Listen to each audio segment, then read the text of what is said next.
ఒక్కసారి నాలుకతో శివ అన్నామా సకల పాపాలు ఆ క్షణమే నశించిపోతాయి. శివపురాణంలో విద్యేశ్వర సంహితలో నిరంతరం ఓం నమశివాయ అనే పంచాక్షరీ మంత్రం కానీ లేదా శివాయ నమః అని కానీ పలికితే అటువంటి వాడికి 14 జన్మముల పాపములు తొలగిపోతాయి అని ఉన్నది.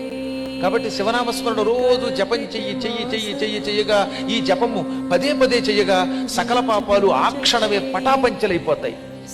మంచి వెలిగిపోతున్న అగ్నిలో ఒక దూది పెట్టు, ఆ దూది వెంటనే ఏమవుతుంది, కాలి భస్మం అయిపోతుంది. అగ్నిలో పడిన దూది ఎలా కాలి బూడిద అయిపోతుందో నాలుకతో శివనామస్మరణ చేసేవాడి పాపం ఆ విధంగా పటాపంచలైపోతుంది.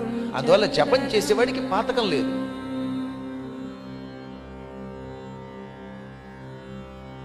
जाति चंपक बिल्व पत्र रचितम्